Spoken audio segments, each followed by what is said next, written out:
Поэтому дети высоко чтили своих родителей. Их слово для детей любого возраста было законом.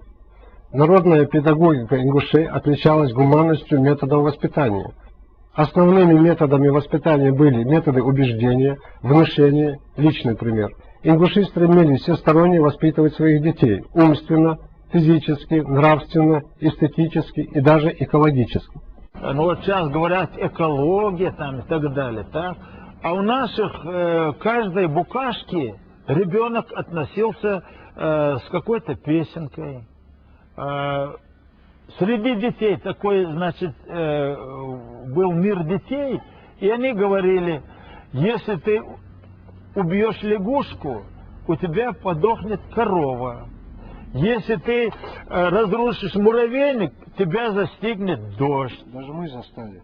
Теперь вот это божья коровка, букашка маленькая, так? А у них целая песенка была, и они ее с ней играли, говорили, если родится мальчик, то ты улетишь к нему. Родится девочка, ты спрячешься. И букашка как бы вроде пряталась, потом ходила, и наконец она улетала. И радость.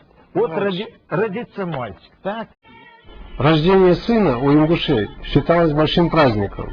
Мальчик – продолжатель рода, кормилец семьи и защитник Родины. Даже в случае рождения дочери одним из добрых пожеланий было «Да будет она сестрой 7 братьев». С раннего детства мальчику прививали чувство собственного достоинства, храбрость, решительность, стойкость, выдержка, верность слову и особенно любовь к родине. Если понятие «Родина» для ингуша до 1810 года ограничивалось местом рождения, то есть Кавказом, то с подписанием договора о добровольном вхождении ингушей в состав России география Родины для него значительно увеличилась.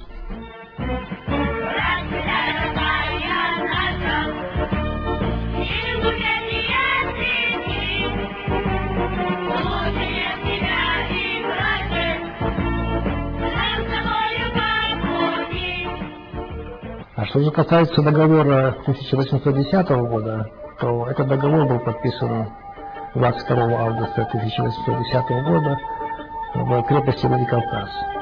Подписали его 6 фамилий ингушских, по 10 представителей от каждой фамилии. Вот. И по этому договору российская сторона и ингушская брали на себя определенные обязательства. Материалы свидетельствуют о том, что ингуши очень были верными службе, были преданными России и отличились во многих кампаниях. К концу XIX века народ ингушский насчитывал около 50-70 тысяч всего, я имею в виду всех ингушей.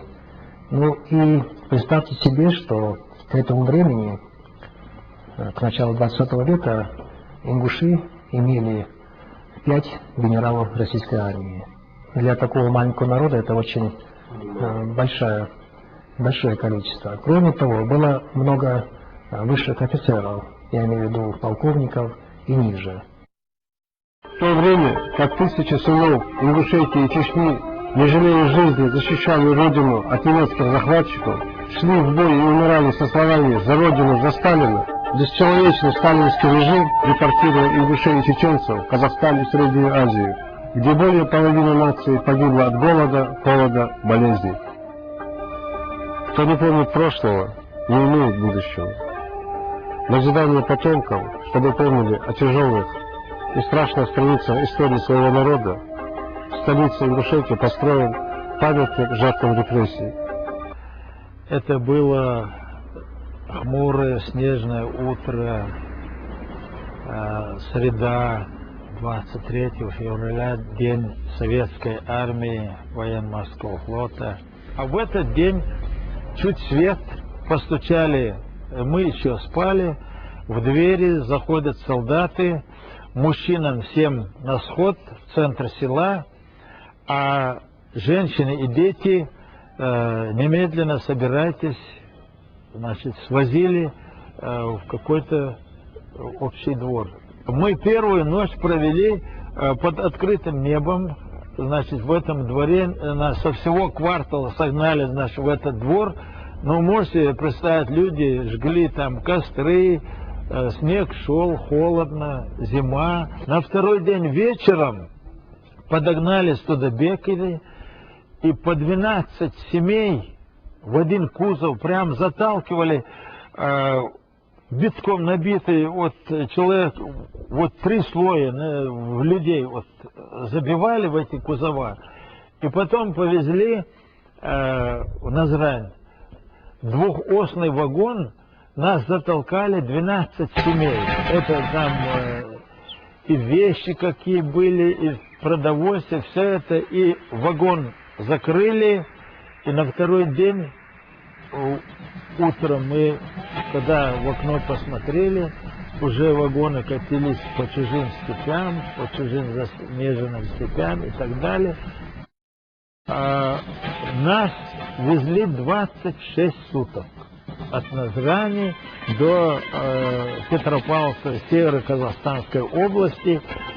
И по дороге люди умирали от болезней тиф. Вот был слух, что специально запустили тифозных шей.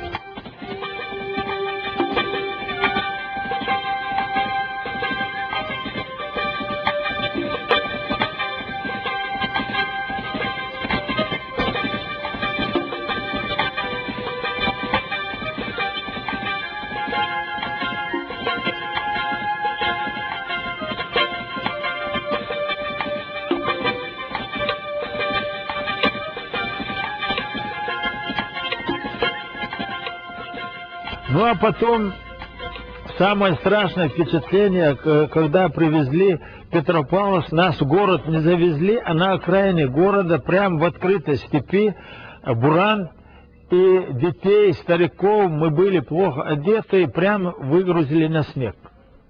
Ну, первое впечатление, где ночевать, где жить, что делать, так?